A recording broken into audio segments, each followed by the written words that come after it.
Hi, I'm Dr. Greg Ellis. Back to talk about Dr. Oz. I haven't paid much attention to Dr. Oz because I consider him a flake. He's a surgeon. He's acquired a lot of fame now as a nutritional counselor, both to Oprah and to many millions of other people. And he's a well-respected physician, but I don't respect anything he says about nutrition whatsoever. He's an establishment doctor. He believes in the cholesterol and fat theory of heart disease, particularly since he's a cardiac surgeon, and believes that eating whole grains and whole foods and plant foods is the way to go.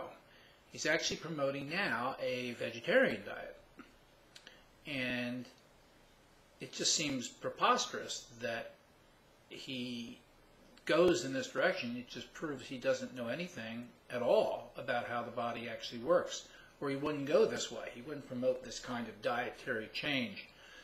Very high in carbohydrates, and he gets caught up, like most people do, in the notion that there's a difference between complex carbohydrates and simple carbohydrates.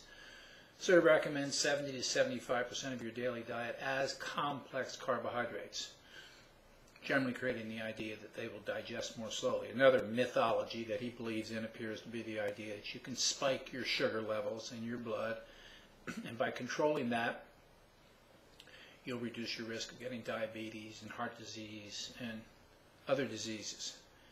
So that's his basic take on it, and it's clear to me that he hasn't done any studying of this topic whatsoever.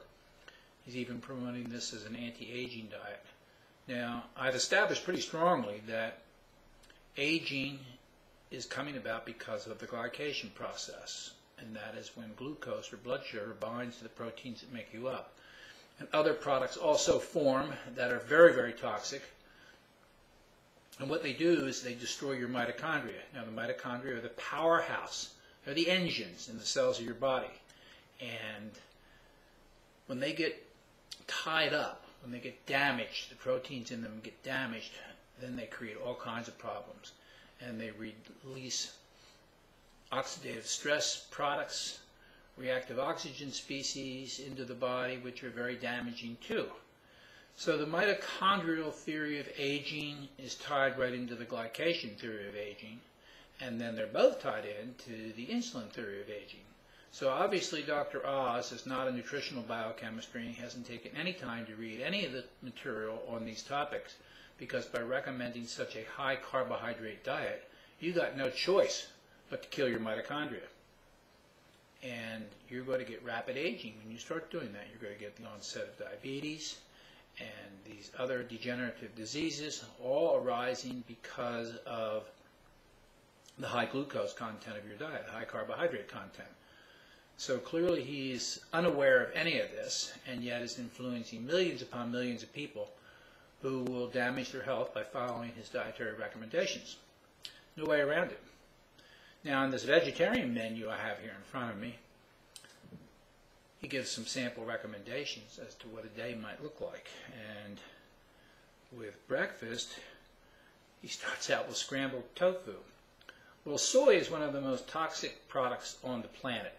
And that is a giant marketing story. I've gone over that.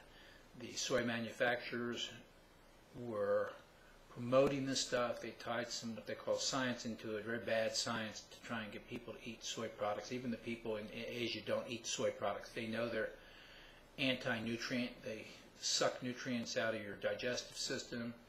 They tie things up. And they're just, soy products are just bad news.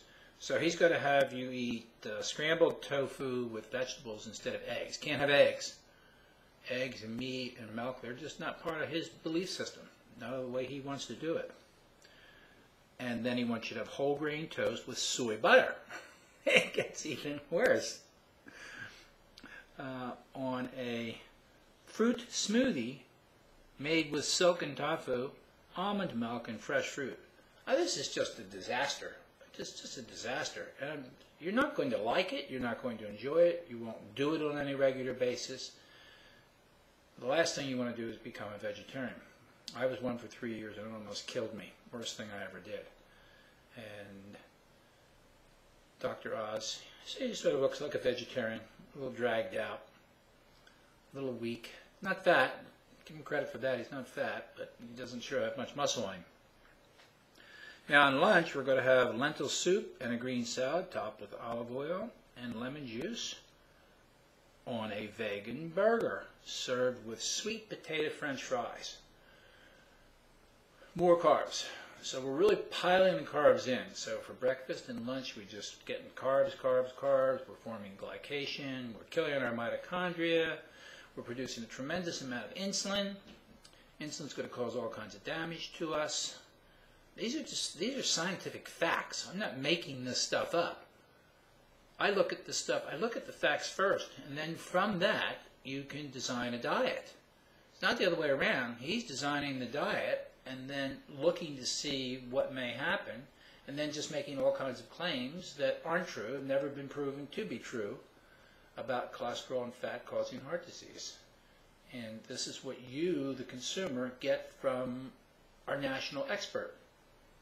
In fact, I think he converted the bulk of Oprah's staff to vegetarians for this 28-day routine. And you can tell by looking at Oprah that none of this has worked very well. I don't know what kind of counsel he's giving, but it sure doesn't look very effective to me.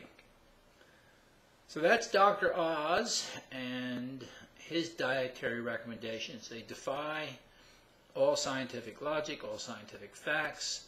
They create problems. They're going to create a lot of problems in people's health. So if you want to follow Dr. Oz and enjoy and watch his TV show, go ahead, but you won't catch me there. I'm Dr. Greg Ellis.